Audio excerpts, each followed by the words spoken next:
بسم الله الرحمن الرحيم. ازيكم يا جماعة؟ عاملين ايه؟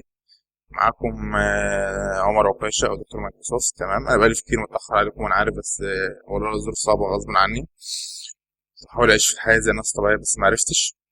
المهم، انا جاي النهاردة اتكلم عن ايه؟ جاي النهاردة اتكلم عن لغات البرمجة. تمام. حابب ابدأ مسيرتي تاني مع اليوتيوب من اول وجديد، نبدأ على طول بلغات البرمجة نعرفها كلها. تمام. اغلب لغات البرمجة بستخدم على الكمبيوتر العادية خالص، هم ست. تمام. اي سي والسي شارب والجافا والبايثون والبيرل والروبي. النهارده باذن الله هنتكلم عن الست لغات دول. تمام. ونشرح برنامج معين بيشتغل على الست لغات دول، يوضح لكم الست لغات دول كلهم شغالين ازاي، بحيث بعد كده لو شفت اي كود برمجه من اللغات دول تقدر تفهمه على طول. تمام. تعالوا نبدا. اول حاجه خالص هنبدا بلغه السي. تمام. اول حاجه لغه السي من اللغات الصعبه جدا، قويه جدا، تعتمد دايما على السيمي كولون.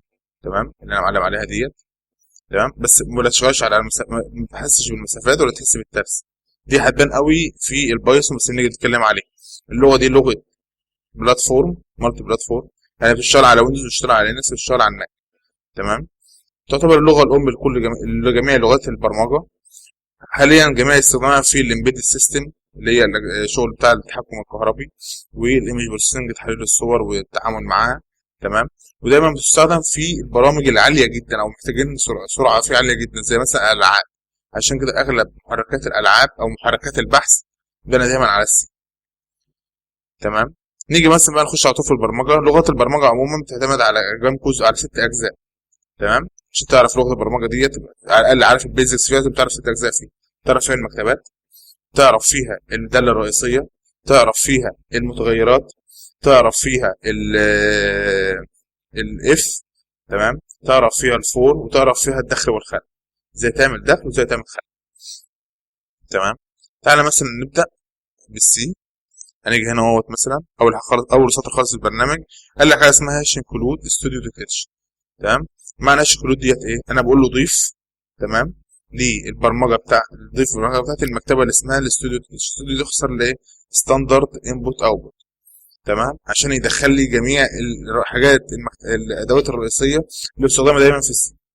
تمام. طيب، بعد كده هنيجي هنا لمين؟ الانتجر مين. الانتجر مين دي اللي هي مين؟ الداله الرئيسيه اللي احنا بنستخدمها في البرمجه. وبعد كده بعرف المتغيرات عندي خالص اهيت، انتجر A وB وانتجر C، واعرف حاجه اسمها فلوت F، يعني حاجه اسمها كاركتر. انتجر A وB وC دي عامله زي ايه؟ زي الارقام العاديه خالص، يعني ممكن اكتب رقم كده او رقم كده او كده، يعني كل ده اللي هو ايه؟ ارقام عاديه خالص، رقم صحيح.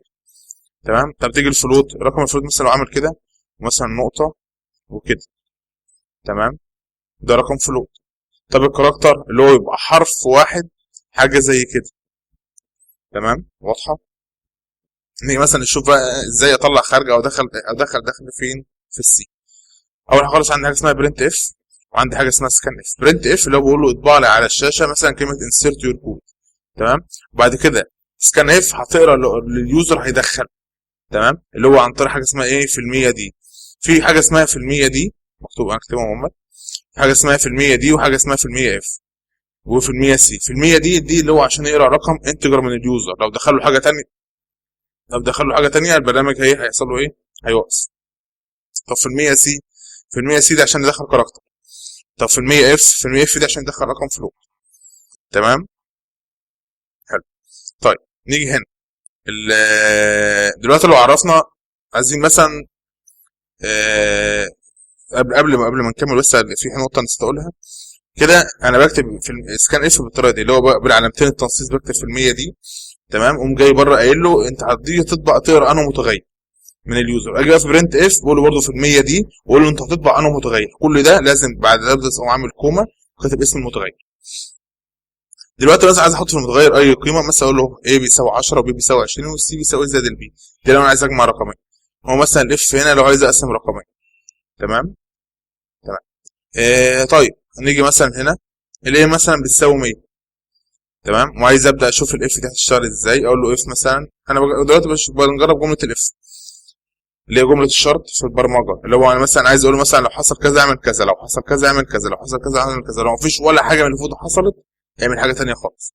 تمام. فزي ما نقول له كده انا خلينا قيمه الايه ب 100، فنقول له مثلا لو قيمه الايه بتساوي 10 اعمل ايه؟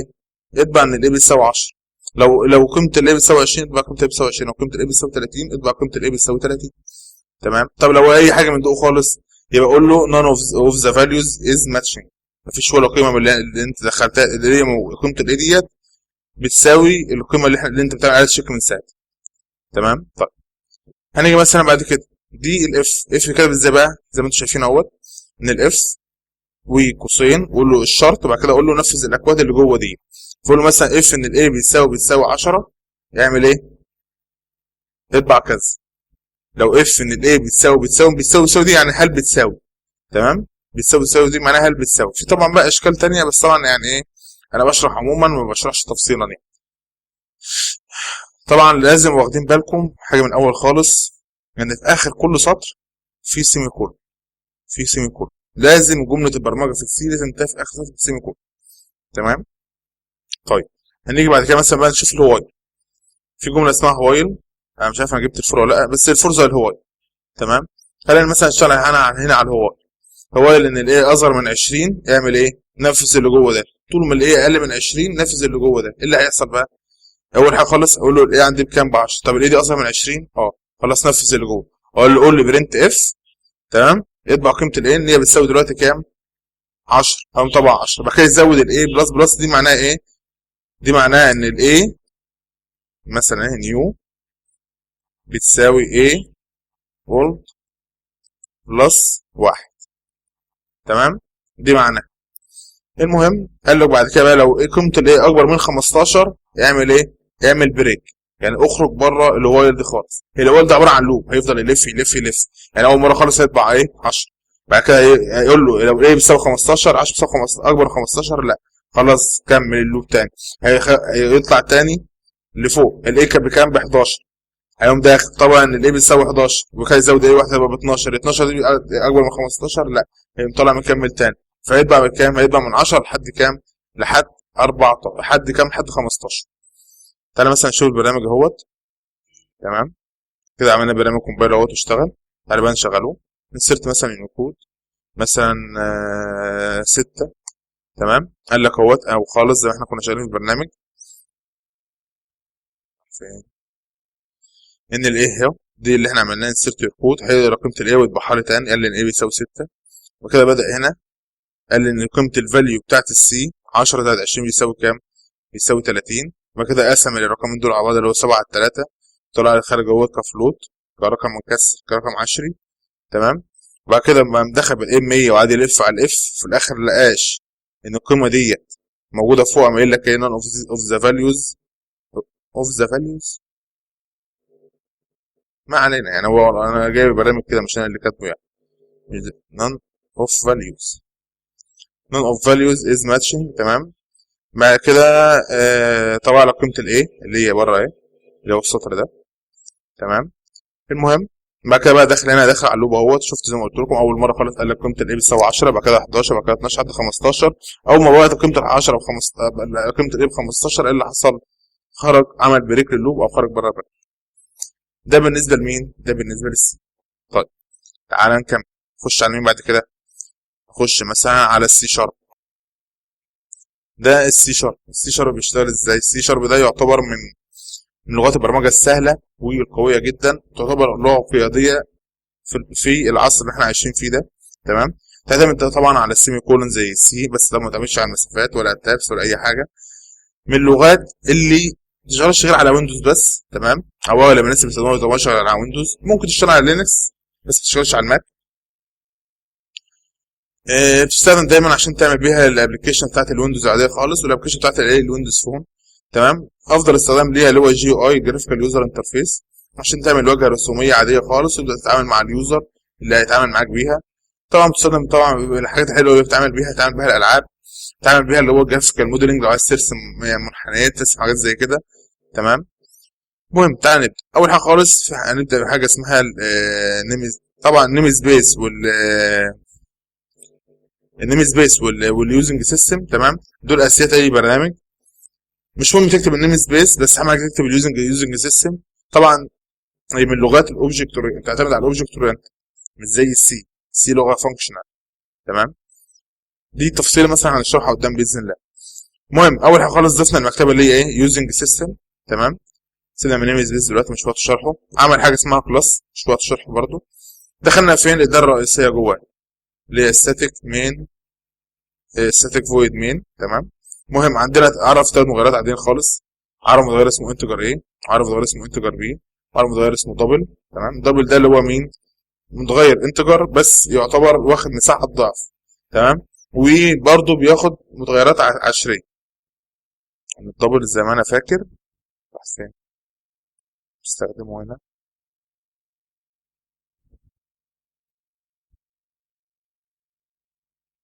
هنخسر ايه، هنجرب اهوت سي تساوي 9.9.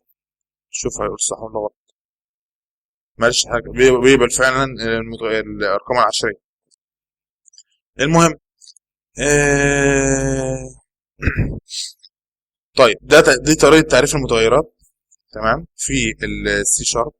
حلو، ده سواء انتجر سواء دبل. تمام، نيجي مثلا هنا مثلا عندنا متغير اسمه ايه، متغير اسمه بي. عندي متغير القيمه الاولاني اسمه 10، متغير الثاني قيمته 20. بعد كده جمع لي رقم متغيرين وهي مطابعهم لي. قال لي مثلا ايه بيساوي كذا والبي بيساوي كذا بيساوي كذا. هنا بقى بنشتغل ازاي، هناك مش زي سي في المية دي وفي المية دي وفي المية دي، لا عامل لك هنا قوسين وبينهم مثلا صفر وواحد واثنين، بحيث مثلا اول متغير خالص اسمه رقم صفر، وده واحد وده اثنين. تمام، فيطبع صفر في صفر ويطبع في واحد ويطبع اتنين في اتنين. تمام، بعد كده الريد لاين دي عشان بس يعني ايه البرنامج ما يقفلش منك على طول، يستنى منك هو بس منك حرف يقوم قافل على طول. تمام، طيب في بقى متغيرات نوع تاني خالص اسمه ايه، اسمه سترينج. تمام، السترينج ده بيعمل ايه، ان هو بيقرا منك كلمه عاديه خالص، يقرا منك مثلا السطر وبعد كده يقوم طابع لك السطر اللي انت دخلته ده. تمام، برضو نفس الموضوع ونفس طريقه ايه الكده الطباعه. مفيش بقى زي هناك في المية دي او في المية سي او في المية ايه او في المية اف، لا هنا على طول. تمام، بتقوم قايل له مثلا قوسين والصفر وهو ياخد المتغير على طول برضه يحطه في المكان ده. طيب تعالى مثلا نجرب الاف. تمام، الاف هنا بتشتغل ازاي، نفس الموضوع بالظبط زي السي بالظبط، نفس الاف قوسين ونحط المتغير ونقول الاثنين يساوي معاه 10، نفس البرنامج اللي هناك بالظبط. تمام، ونفس الخطوات عادي خالص. برضه في الاخر خالص هتبقى قيمه الايه، متهيألي مفيش اي اختلاف، مش محتاج اصلا شرح، هي سهله جدا. بس عايزكم بس تركزوا في حاجه. مثلا لو خدت بالكم مثلا كلمه كونسول دوت ريد لاين، اول حاجه حرف السي كابيتال، وحرف الار كابيتال، وحرف ال كابيتال. تمام، لو خدت مثلا من رايت لاين حرف ال كابيتال، وحرف الدبليو كابيتال، وحرف السي كابيتال. تمام، لو خدت بالكم من المين حرف ده الام بتاعت المين كابيتال. تمام، سيستم الاس دي كابيتال. تمام، اللغه حساسه حساسه جدا للحروف الكابيتال والسمول. تمام، وده يعتبر عيب مش ميزه. المهم هنيجي مثلا هنا الاف، نيجي بقى خلصنا الاف كده ما فيش ادنى مشكله خالص، وإلس عاديه خالص، وإلس اف عادي خالص، ما فيش ادنى مشكله. نيجي بقى نشوف بقى ايه الهواي. الهواي والفور هم واحد مش فارقه، دي بتعمل لوب ودي بتعمل لوب. تمام، اول حاجه خالص قال لك قيمه الايه بتساوي 10، وقال لك نفس الاسلوب اللي هناك بالظبط، طول ما الايه اصغر من 20 نفذ الامر اللي جوه. وبعد كده قايل لك هنا برده زي السي بالظبط، قال لك ايه بلس بلس. تمام، عشان كل مره يزود ايه يزود قيمه. تمام، وقال لك اف ان الايه اكبر من 15 هيعمل ايه، هيعمل بريك. نفس البرنامج التاني بالظبط، بس الفرق بين دي وديت في البرنامج ده هيبان دلوقتي. يعني مثلا لو دخلنا هنا مثلا ده كان ايه ده ملوش علاقه. انتر تاني كنا داخل كلمه عمر. هنا بقى الفرق ان هنا السي ما فيهاش انبوت سترينج. تمام، او فيها بس بطريقه صعبه جدا مالناش دعوه بيها. تمام، انما ديت فيها انبوت سترينج. تمام، دخل كذا حرف، هناك ممكن تشتغل على حرف واحد بس، هنا ممكن تشتغل على كذا حرف، تشتغل على جمل وتشتغل على باراجراف كامل عادي خالص. تمام، نكمل. فاليو بعد كده اس، عمل الهوايل، بعد كده اس تاني يخلص البرنامج عادي خالص زي التاني زي اللي قبل. سي شارب ما فيهاش ادنى مشكله، لغه سهله جدا، بس انا من الناس اللي انا ما بحبهاش يعني. نيجي للجافا. لغه الجافا من اللغات المعقده جدا. تمام، بس قويه جدا ولغه ناجحه جدا وقياديه جدا في الزمن ده. برضه بتعتمد على السيمي كولون زي السي بالظبط. تمام، فكره ان الجافا ميزتها عن السي شارب ان هي مالتي بلاتفورم. تمام، تشتغل على الماك، تشتغل على لينكس، تشتغل على ويندوز. تمام، بس هي بتستخدم اساسا للويب سيرفيس والموبايل ابلكيشن، تمام، زي الاندرويد. تمام، وبرضو من الحاجات اللي هي بتستخدم فيها ومهمه جدا الويب ابلكيشن او الجيمز اللي على الويب.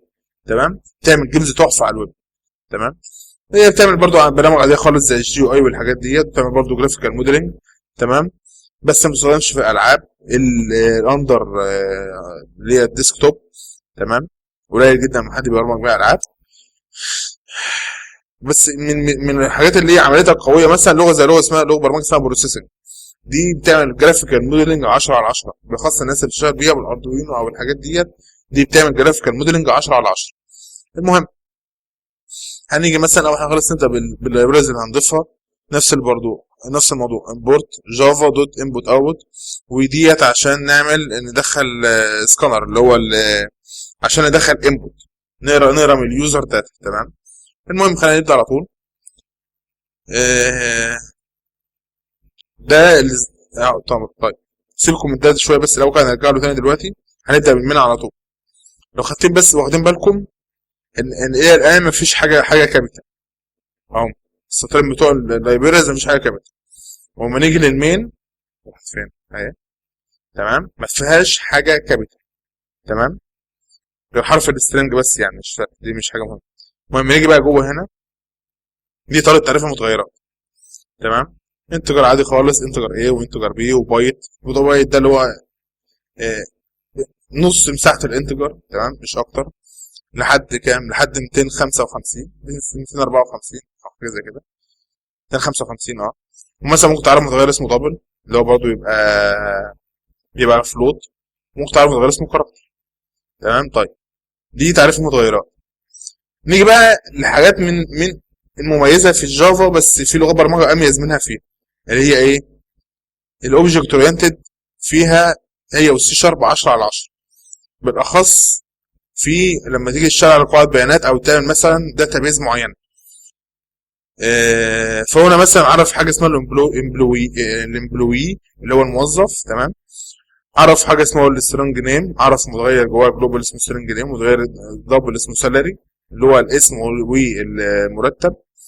اولا خالص عمل ده اللي اسمها الامبلوي، لما ينادي عليها وابعت له معاها الاسم، يقوم عامل واخد الاسم ده مسجله فين؟ في النيم، وجاي هنا عمل سيت سالري عشان ما ينادي يقول له ضيف سالري معين وضيف سالري معين.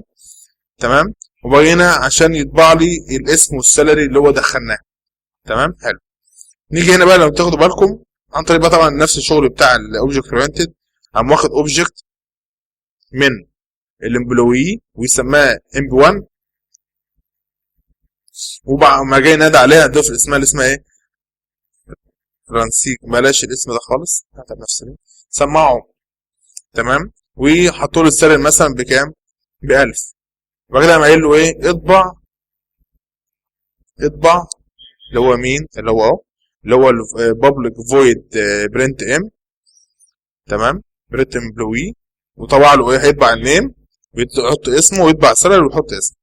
طريقه الطباعه هنا مش زي السي شارب لو خدت بالكم، قال النيم ومسطره وقال بلس وحط اسم المتغير، وهنا بلس وحط اسم المتغير. دي من الحاجات المميزه في الجافا.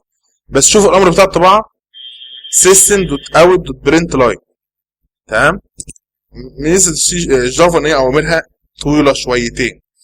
تمام، system.out.println برضه system.out.println، وطبعا في الاخر لازم سيمي كولون.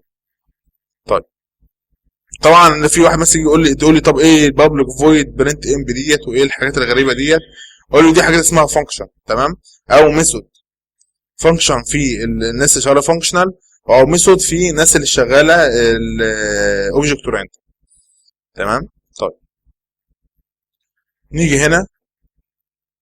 طيب دلوقتي كل اللي عملناه ده اللي هو ايه؟ السيستم دوت سيستم دوت اوت دوت برنت لاين، ده ازاي يطلع خارج؟ طب انا ازاي اقرا داخل عن طريق الجمله دي؟ اول حاجه باخد اوبجكت اسمه ريدر من السكانر دي اللي هو بيقرا من اليوزر، فباخد اوبجكت اسمه ريدر.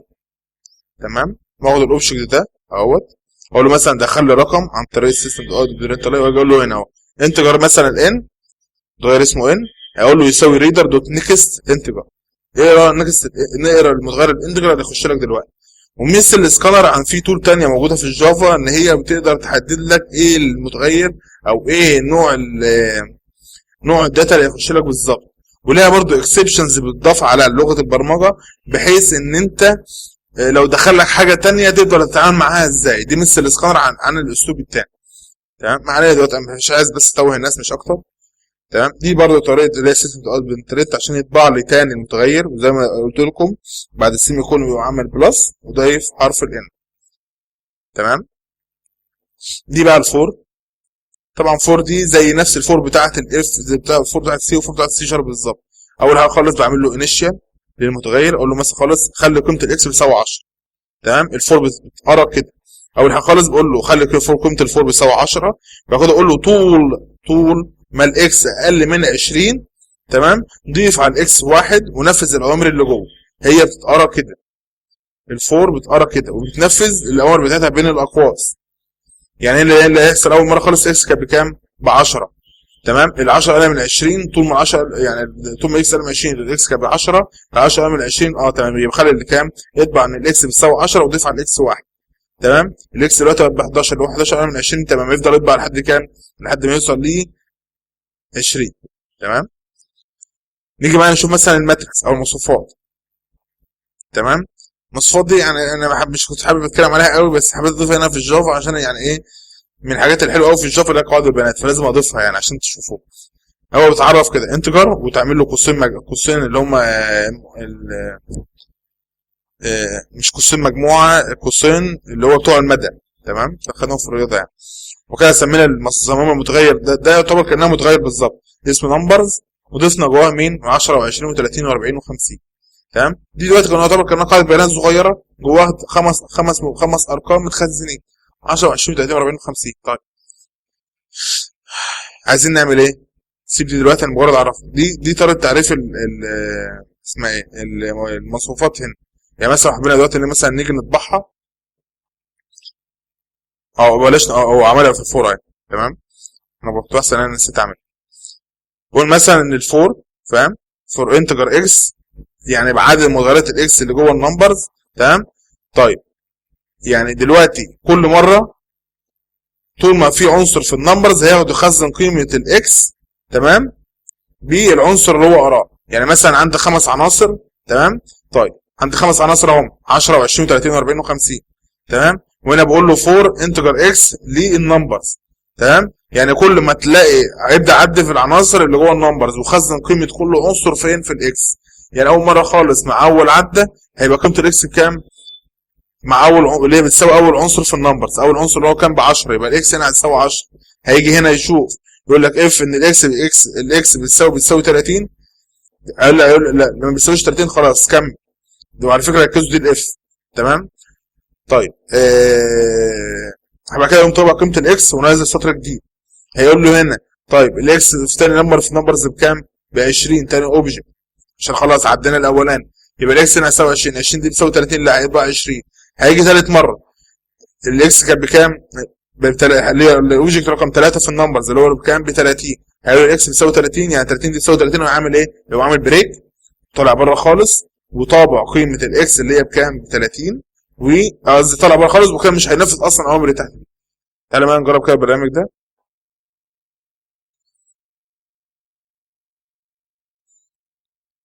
اهو. انتر نمبر مثلا 10. تمام، هنا اهوت زي ما قلت لكم في الاخر خالص، اخر حته ديت اللي هي بتاعت المصفوفه.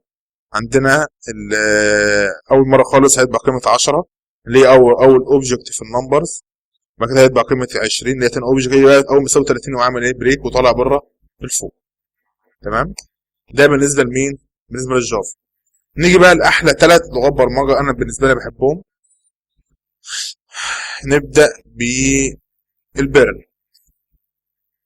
بيرل من لغات البرمجه اللي هي بتعتمد على السيمي كولون، بتعتمد على الاقواس جدا. تمام، اللغه ديت لغه مالتي بلاتفورم، بتشتغل على الويندوز واللينكس والماك. تمام، هي مستخدمه دايما وحاجه رئيسيه لاستخدامها اللي هي السي جي اي او الويب ديفلوبمنت. تمام، وبالاخص مع اللي هو السيرفر اللي اسمه اباتشي 2. طب دي فايدتها بتعمل ايه؟ عندي مثلا موقع وعايز ابدا اعمل انترفيس معين ابدا اتعامل مع اليوزر من خلاله، فانا بستخدم لغه البيرل. تمام، بحيث اتعامل مع كود ال HTML واكواد ال CSS من خلال مين؟ البيرل. تمام، ركزوا في نشتغل دلوقتي مع البيرل مع الجزء الديزاين بتاع الويب. تمام. طيب تعريف الفاريبلز، هي فيها 3 انواع من الفاريبلز، اللي هو ايه؟ السنجل فاريبل عادي خالص. السنجل فاريبل ده اللي هو بيقرا ايه؟ بيقرا انتجر وكاركتر ودبل وجميع انواع المتغيرات اللي احنا اشتغلنا عليها من ساعتها. تمام، والسترنج وكله. وبعد كده في متغير اللي هو اري. تمام، وبعد كده في متغير اسمه الديكشنري، هيبان دلوقتي واحنا شغالين. تمام. طيب نيجي زي اي لغه برمجه عاديه خالص. اللغه دي اولا ما فيهاش مكتبات، لو احتجت مكتبات بضيف مكتبات، بس انا مش محتاج مكتبات.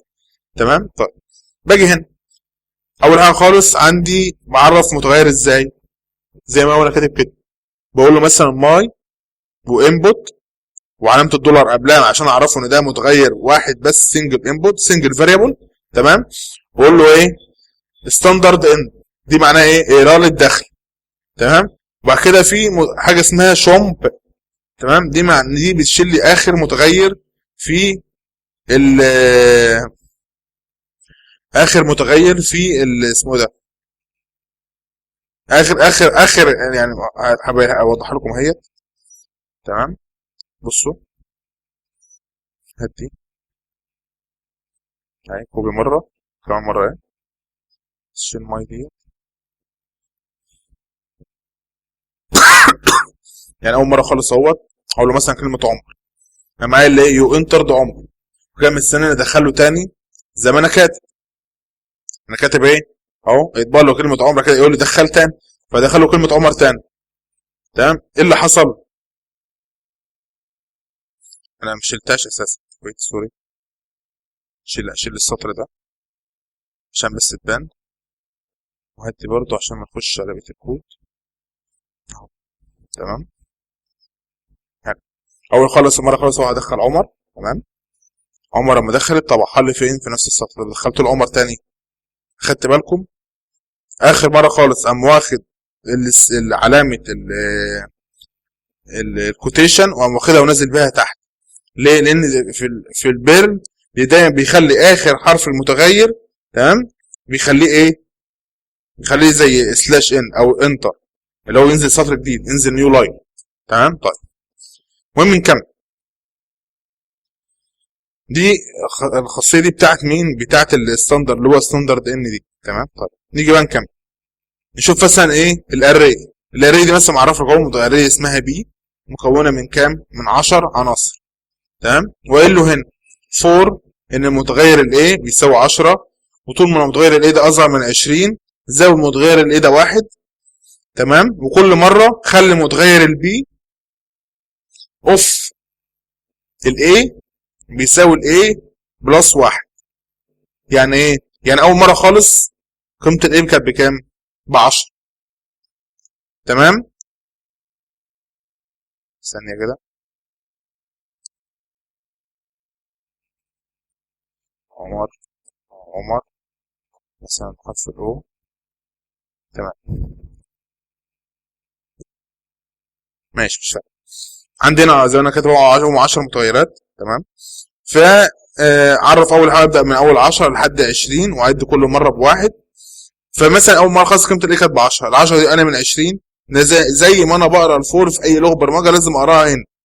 تمام، هي بتقرا في جميع لغات البرمجه كده. اول خالص بخلي قيمه الايه ب 10 واقول له طول ما قيمه الايه اصغر من 20 هننفذ الاوامر اللي جوه ونزود قيمه الايه بواحد. تمام، فاول مره خلاص ايه ب 10 خلاص هنزل انفذ الاوامر اللي تحت. ال 10 انا من 20 هنزل انفذ الاوامر اللي تحت. اقول له بقى ان المتغير قيمه متغير واحد مش من المصفوفه اللي اسمها البي. شوفوا لو خدت بالكم هنا اهو انا عامل علامه الايه الات عشان دي مصفوفه، معرف مصفوفه. بس انا هنا لما اجي اضيف هنا اضيف قيمه لمتغير واحد لازم اعمل علامه ايه؟ الدولار. تمام، فبقول له ان المتغير الواحد من البي اللي هو رقمه كذا، اللي هو انا بالنسبه لي هيبقى رقمه 10، بيساوي ايه؟ بيساوي الايه زائد 1، يعني هيبقى قيمته ب 11. بعد كده المتغير رقم 11 في اللفه اللي بعدها هيبقى يساوي قيمه كام؟ هيساوي 12. لحد ما في الاخر خالص ان يطلع متغير رقم 19 هيساوي كام؟ هيساوي 20. وهنا باجي هنا اقول له ايه؟ بطبع لي طريقه بقى طباعه المتغيرات اهي. اطبع لي ايه؟ اطبع لي ايه السطر اللي احنا عملناه ده اللي هو ايه؟ فاليو اوف المتغير اللي اسمه البي. تمام. طب السؤال، هو ايه الفرق بين دي ودي؟ علامه الاستاش اللي قبلها الباك سلاش دي فرقت ليه؟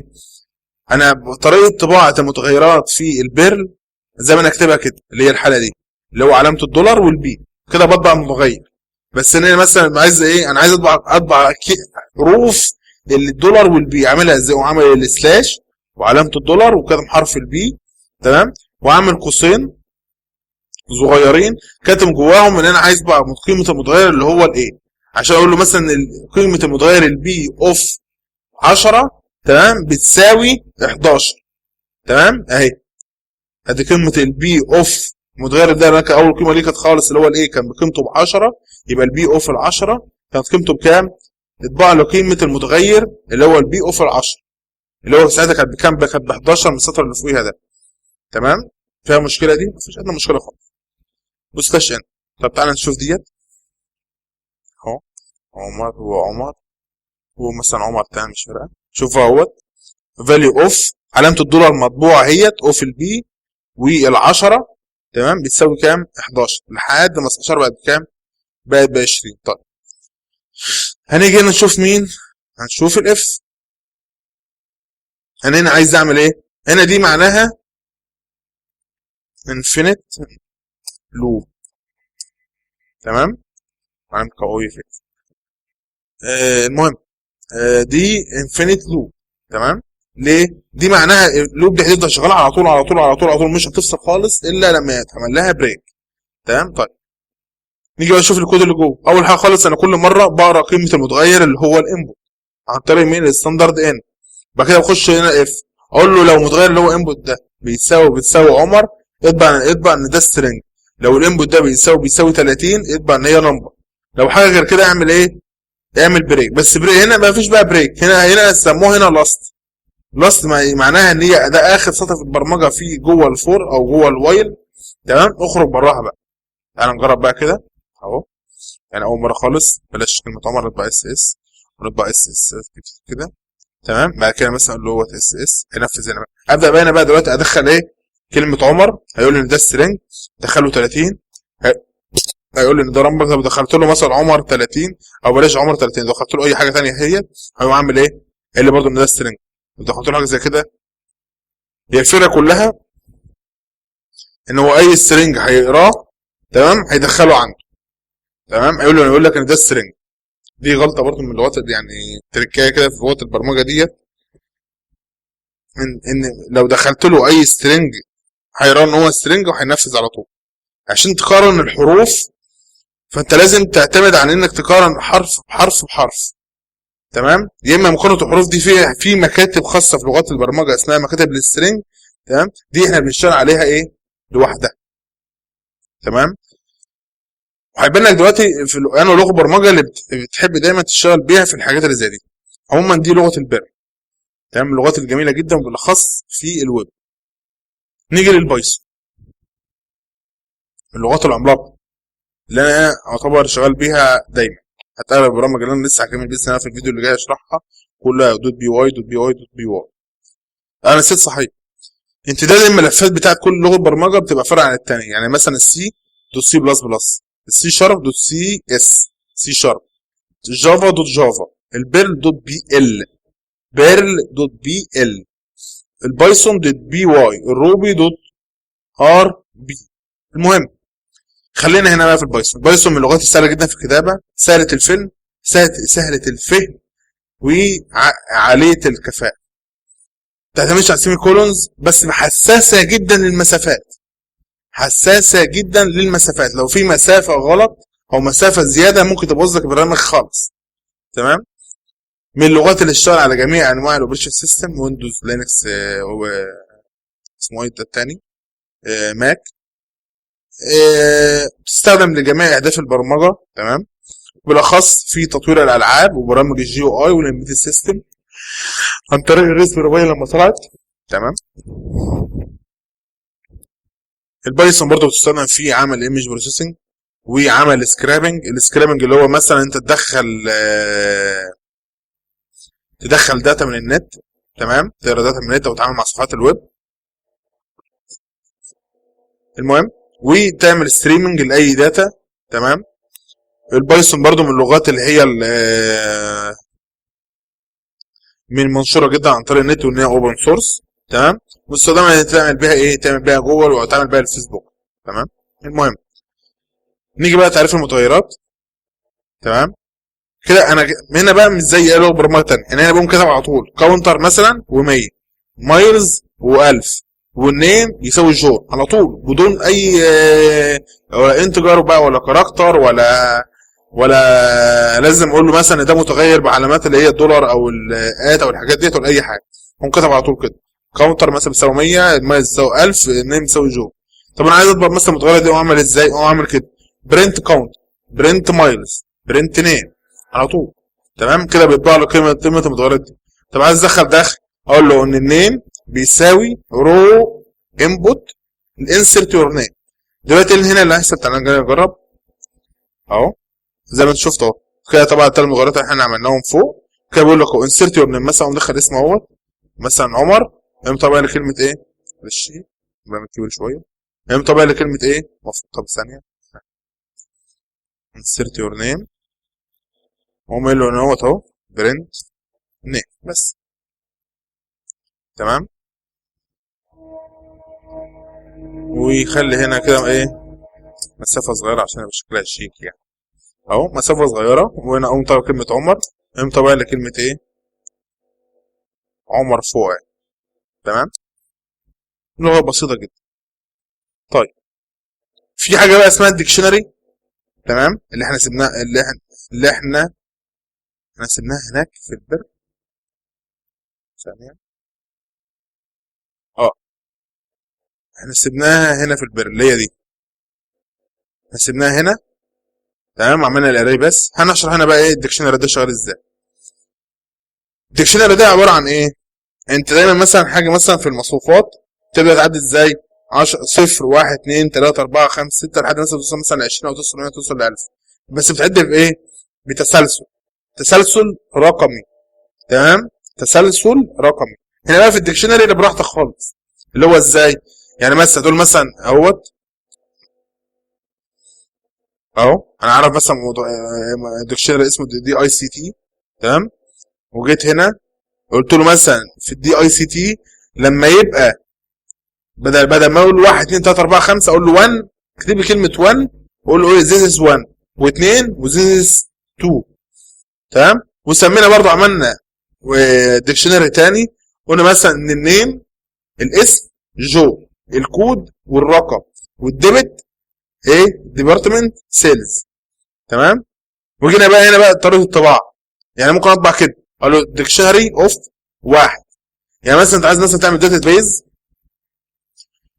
فيها 1000 عميل، فانت تعملها مثلا بالاسلوب ده مثلا، هتقول له ايه؟ ان النيم جون، كود كذا، الديبارتمنت كذا، النيم كذا، كود كذا، الديبارتمنت كذا، النيم كذا، الكود كذا، الديبارتمنت كذا، وهكذا، تمام. كده انت تقدر تعمل قاعده بيانات بحيث مثلا عايز تعمل سيرش مثلا عن يوزر معين او مستخدم معين باستخدام مثلا الاسم، فانت هتختار مين؟ ايه تختار؟ ايه تختار؟ الكي، فاكرين ان كنا كاتبين ورا ايه اهو الكي والفاليو، فانت هتختار الكي اللي هو النيم، تمام، وتدور بالفاليو مثلا اسمها مثلا جو، فانت كده تجيب له ايه؟ تجيب له الكود بتاعه اللي هو كام؟ 6 7 3 4، تمام. المهم دي طريقه طباعتهم. كده انا هطبع اللي هو الكلمه دي بس، كده انا هطبع اللي هو ده تاني اللي هو ديكشنري 2، هطبع زيز 2 في هنا ديت اللي هي تاني ديكشنري ديت، هيطبع لي الديكشنري كله زي ما مكتوب جنبها اهو، تمام. وهنا هيطبع لي الكيز بتاعه الديكشنري، وهنا هيطبع لي الفاليوز بتاعه مين؟ بتاعه الديكشنري، تمام. نيجي بقى لايه؟ للليست. الليست ديت من زي الثانيه بالظبط، زي الجزء اللي قبلها اللي هي في البر، تمام. الفكره كلها في ايه؟ ادي مصفوفه او ليست، سوري يا جماعه، دي مصفوفه او ليست، المهم بتقبل متغيرات عباره عن ايه؟ ارقام وحروف. تمام، ارقام وحروف. المهم ثواني كده. بتقبل ايه؟ بتقبل ارقام وحروف. ادي الاهيات اهي، بتقبل ارقام وحروف دي خالص، وادي مصفوفه صغيره في ارقام وحروف، ودي طريقه طبيعته. مثلا دي اصعب حاله اهيت، هيطبع من الاول متغير رقم ايه؟ الثاني والثالث. يعني هو بيقول لك اطبع من الاول للثالث، فانت بتفوت الاول وتطبع الثاني والثالث. هنا بقى هتطبع من اول ايه؟ الثالث وانت طالع. تمام. هنا مثلا هيطبع المصفوفه دي مرتين، هنا هيطبع المصفوفتين جنب ايه؟ جنب بعض. تمام. تعالوا نشوفهم كده اهو. عمر اهي، ادي الشكل بتاع الديكشنري. تمام. وزي ما قلت لكم زيزس 1 وزيزس 2. هنا مثلا ده بقى اللي هو الليست، ده الشغل بتاع الليست. تمام، شغل عادي خالص مفيش مشكله. طبعا البرامج دي كلها باذن الله هرفعها على النت يعني. هنيجي مثلا بقى ايه؟ للاف. اول مثلا انا هعمل متغير اسمه 100. تمام. انا كل ده اللي قلتها عليها في الاول خالص، شغل المسافات ما بانش. ركزوا معايا، كل ده شغل المسافات ما بانش. هيجي هنا بقى يبان اهو. عارف متغير اسمه فار اسمه 100، واقول له اف فار. تمام. اف فار دي يعني ايه؟ لو فار دي كان ليها قيمه، فار دي ليها قيمه، اي قيمه غير الصفر. تمام اهو. اف فار ونقطتين فوق بعض، هيقول لي ايه؟ برنت. بس ركزوا معايا، شايفين بقى دي؟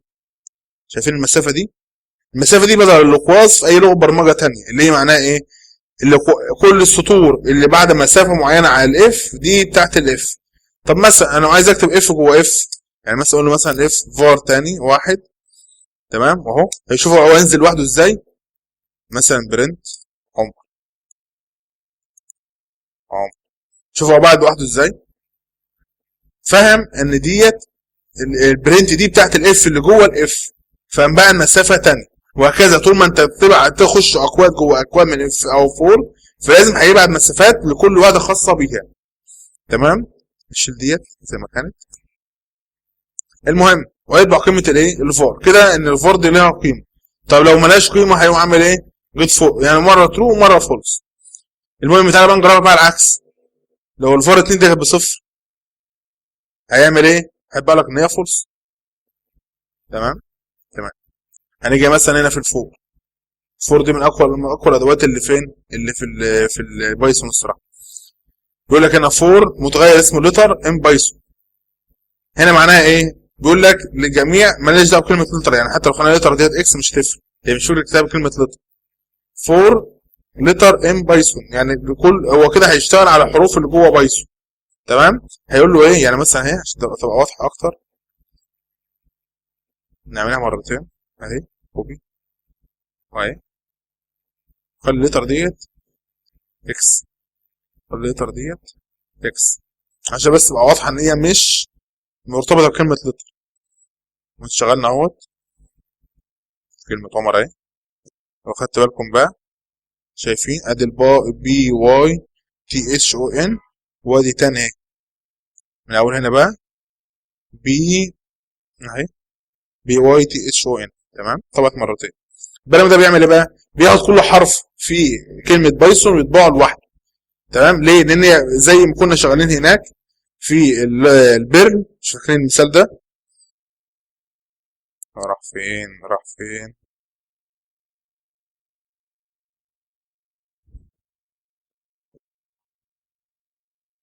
هو كان هنا ولا فين؟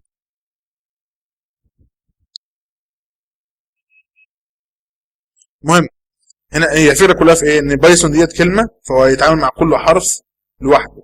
تمام. فياخد حرف البي لوحده، وياخد حرف الواي لوحده، وياخد حرف التي لوحده، وياخد حرف الاتش لوحده، والاو لوحده، والان لوحده. تمام. الكلمه دي ما فيهاش ادنى مشكله. إيه... هنيجي بعدها. تمام. وبرده الاكس دي هتشتغل زي التانية بالظبط. المهم معلش بس يا جماعه، كل شويه بفصل لان اول مره اتعامل مع الكاميرا وبشغلها، فمش مطمن لها الصراحه يعني.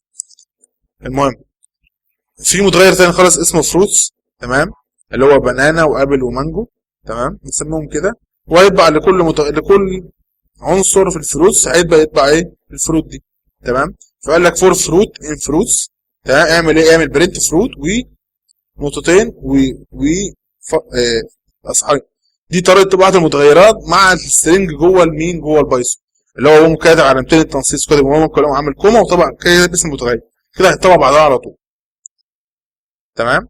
حتى بنشوفه اهو، نشوفه على طول اي حاجه. او بصوا بنانا كورنت فروت، بنانا وابل ومانجو اهو، تمام. طب نيجي لجمله بريك فين في البايثون. بيقول له هنا لو جيت اول ما توصل حرف الاتش اعمل ايه، اعمل بريك، فيطبع كلمه، هيطبع البي والواي والتي، وهيجي الاتش يقوم طالع، وهنا هيجي لحد مثلا رقم 5 هيقوم ايه، هيقوم طالع. واخدين بالكم مسافتنا، المسافه بتاعت الاف ايه، المسافه بتاعت الوايل ايه، سواء وايل وسواء فور برضه، تمام. ودي المسافات برضه، ركزوا معاك في المسافات. يعني مثلا لو انتوا عملت كده وعملت ران، شوفوا في غلط، فانت تيجي هنا وتقوم ضغط بس ضغط التاب وعمل ران، سوري انا كده ببص البرنامج كله، ايوه كده اهو. يعني المسافه الواحده بتفرق، يعني لو عملت كده وعملت ران غلط، عملت كده ورجعت عملت كده تاني هتلاقيها صح، المسافه الواحده بتفرق، تمام.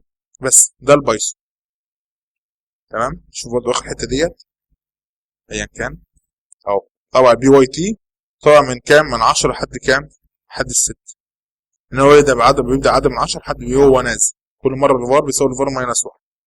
حلو. نيجي بقى للروبي، الكاميرا دي شغاله مش حاسسها والله، المهم ثانيه كده. نيجي بقى للروبي، روبي بقى قوتها في ايه، سهوله الكتابه وسهوله الفهم، كفاءه عاليه، ولا بتعتمد على السيمي كولونز ولا المسافات، تمام. لغه معتمده على المالتي، بتشتغل مالتي بلاتفورم عادي خالص، شغال على ويندوز ولينكس اسمه ايه وماك، تمام. ممكن تكون شغال انسان. هي دايما مستخدمه في البرامج بتاعه الويب سيرفيس، لو عايز اعمل موقع ويب سيرفيس معين يخدم الويب، بس انا مش بكتب دلوقتي، مش بتعامل مع اتش تي ام ال وسي اس اس، لا انا بتعامل مع جافا سكريبت، بتعامل مع جيكويري، بتعامل مع كذا، ده الروبي، تمام. ودايما بيستخدم في البرامج بتاعت الهاكينج، تمام، اللي هو 10 على 10 في الجزئيه دي، تمام. هو خصيصا بيستخدم في برامج التي سي بي، تمام، التي سي بي واليو دي بي اللي هي في ارسال واستقبال الداتا، تمام.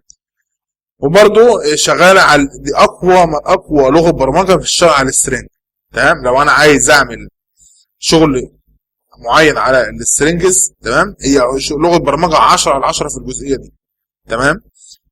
من اقوى الاجزاء اللي فيها اللي هي روبي اون ريلز، دي اللي مستخدمه معمول بها تويتر، قويه جدا في الويب سيرفيس، تمام. المهم نخش على طول في البرمجه، تمام. انا هنا عايز اعمل ايه، دي امر اللي هو الاوت، تمام. فبعمل اوت ازاي اهو، او بوتس طلع او حط، عايز اضرب الارقام دول في بعض، اما اعمل ايه، هاش، تمام، وقوسين المجموعه وثلاث ارقام ضربهم في بعض، وكل ده جوه مين، جوه علامتين تنصيص. دي بقى الفروق الطفيفه اللي بين لغات البرمجه، تمام. دي طريقه طباعه ضرب الارقام. طبعا عايز دخل عمر بيساوي جيتس، بس كده هياخد دخل اللي انا مدخله ويطبعه فين، ويطبعه تاني، يعني اهوت اول مره خالص طبع ضرب ارقام في بعض، وكده دخلت له عمر، هو عمل ايه، طبع لي كلمه عمر تاني اهي، تمام. طيب نكمل، نيجي هنا مين، للاري، تمام.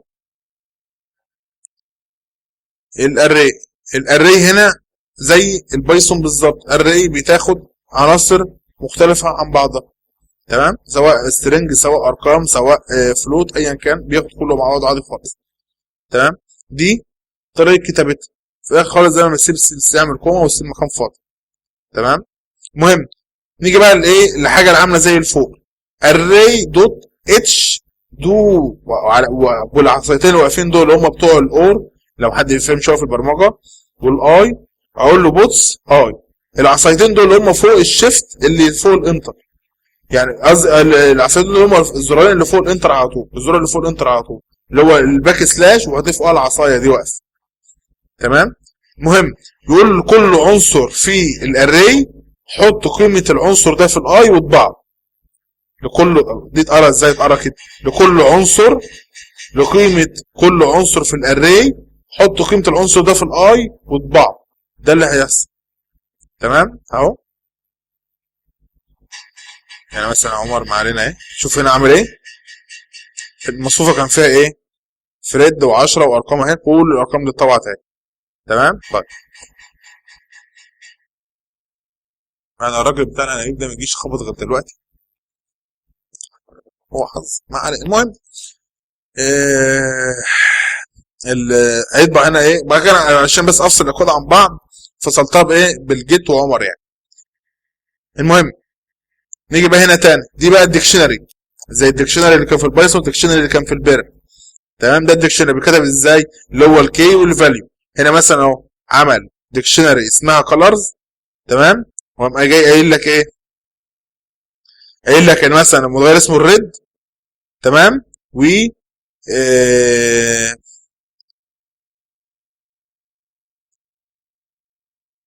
اه ثانيه كده انا اسف، انا فاكر من حاجه. لا ايوه ثانيه يا جماعه، اللغه دي جرب بس حاجه كده عشان انا شبه ناسي. تمام. انا شكيت في نفسي. المهم ال ال ال ال ال هنا مثلا زي الديكشنري ده. تمام. عندكم في حاجه اسمها ريد. تمام. واديله رقم اهوت، رقم هكسا، والجرين واديله رقم هكسا، والبلو واديله رقم هكسا. هي في كده الاسلوب ده اللي هو عشان تعمل الكي وتربطه بالفاليو، تعمل يساوي وتعمل ايه؟ الاصغر منه او الاكبر منه دي. تمام. كده بيقول له اللي هي الاتش سي اس اتش اس اتش اس اتش دو. تمام. اطبع لي ايه؟ الكي والفاليو. تمام. حلو. فهنا كل ايه اللي هيحصل؟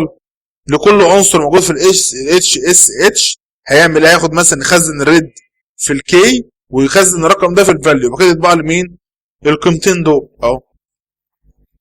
عمر طبعا دي اللي هي الليست، ودي الثانيه الريد طبعا رقم الاكس، الريد طبعا رقم الاكسا، الريد طبعا قصدي الجرين طبعا رقم الاكسا، والبلو طبعا رقم الاكس. تمام. مفيش ادنى مشكله خالص. تمام. والارقام دي اصلا بتاعت الار جي بي، يعني اللي هي الاكسا دي بتاعت الار جي بي. المهم نيجي بقى على احلى حته في البرمجه في الروب، اللي هي ايه؟ اللي هي قواعد البيانات. انا كنت قلت لكم من شويه في الجافا ان في حاجه اقوى من الروبي في قواعد البيانات، اللي هي دي. تمام. هنا بقى انا عندي كاستمر. تمام. وعايز ابدا ادخله داتا معينه. تمام. ادخلها له ازاي؟ اهو اول خالص عرف كلاس اسمه كاستمر زي هنا خالص، بدا يعرف حاجه اسمها انيشاليز. تمام. يعني الكاستمر ده لازم يبقى ليه اي دي وليه نيم وليه ادرس. تمام. مع كل كاستمر يزود ايه؟ هيزود واحد. تمام. وهنيجي هنا في حاجه اسمها ديتيل ديسبلاي عشان يبين مين؟ يبين الداتا بتاعت الكاستمر اللي احنا عملناه ده. تمام. وبعد كده عرف داله تانية خالص اسمها عدد الكاستمرز كلهم، اللي هو مين؟ العداد اللي احنا عاملينه ده. تمام. بس دي طريقه الكتاب. تعالى بقى اشوف هو استخدمها ازاي. اهوت خد اوبجكت منها اسمه ايه؟ كاستمر واحد، ولا كاستمر دوت نيو، وبعته اللي هو الاي دي بتاعه رقم واحد، واسمه جون، والقسم بتاعه اللي هو مثلا كذا، وفي مدينه كذا تقريبا، او لو عملها ايه. ده العنوان كله، يعني ده مثلا العنوان كله، ما خدش بالك، ده العنوان كله. تمام. وقال له اطبع لي الداتا الاولانيه واطبع لي الداتا بتاعت الثاني. كده اطبع لي مين؟ يعني هو اول واحد ناس خالص ده لوحده وجون وكذا، والثاني اسمه اثنين وبول والمكان بتاعه. تعال بقى نشوف كده برنامج في الحته ديت. عمر وعمر وعمر اهي حته اهي. شوف هنا بقى اللي حصل. اول خالص اما جينا طبعنا الامر بتاع كاستمر واحد وديسبلاي ديتيلز اللي هي مين؟ اللي هي الميثود دي. تمام. قام عامل ايه؟ قام عامل اهوت كاستمر اي دي واحد، كاستمر نوم جون، كاستمر ادرس ويزدم كذا كذا كده. ده اول واحده ضفناها. طب ما جينا ضفنا بعد كده بول. تمام. هو كان هي طبعا عدد الناس اللي هو اللي دخلناهم قال لك واحد. بعد كده ما جينا هنا بقى تاني قام قايل لك كاستمر 2 الاي دي 2. تمام زي ما احنا كاتبين اهوت واسمه بول ومكانه كذا كذا كذا. وكده طبعنا اهوت طبعا الداتا بتاعته. وكده ما جينا طبعا خلاص هو كام واحد كام واحد دخلوا؟ قال لك كام؟ 2. تمام. طيب تعالى بقى نشوف الاف تشتغل ازاي. انا مثلا متغير اسمه اكس بيساوي 1. دي طريقه دخل ازاي الداتا للمتغيرات. قول له ان اف ان الاكس بتساوي اكبر من 2 هيقول له الاكس جريتر من 2. اف الس اف هنا بقى طريقه كتاب الس اف انا مش فاكر انا هناك انا قلتها ولا ما قلتهاش في البايثون. تمام. يعني رجعنا بس بايثون تاني بسرعه عشان اعمل الاف اهيت.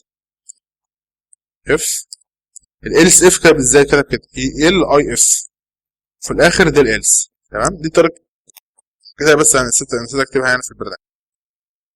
تمام. مهم. نيجي هنا هي الاف اهي الاكس اكبر من 2 هيطبع لك ان اكس اكبر من 2. طب الاكس اف بس كده ازاي بقى؟ اي ال اس اي اف فروق طفيفه بين البرامج وبين بعضها يعني مش اكتر. اي ال اس اي اف. تمام. هتعمل ايه؟ لو الالس دي اصغر من الاثنين وفي نفس الوقت لا تساوي الصفر يبقى هي ايه؟ الاكس دي بتساوي 1. تمام. الاكس دي بتساوي كام؟ بتساوي المفروض دي كده بس.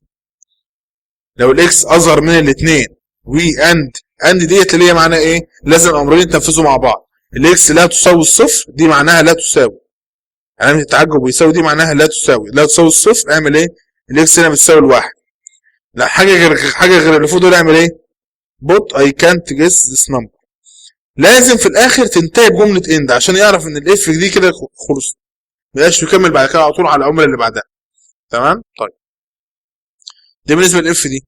طب انا عايز اعمل عداد فور او لوب. اقول لك فور الاي ان من 0 لحد 5.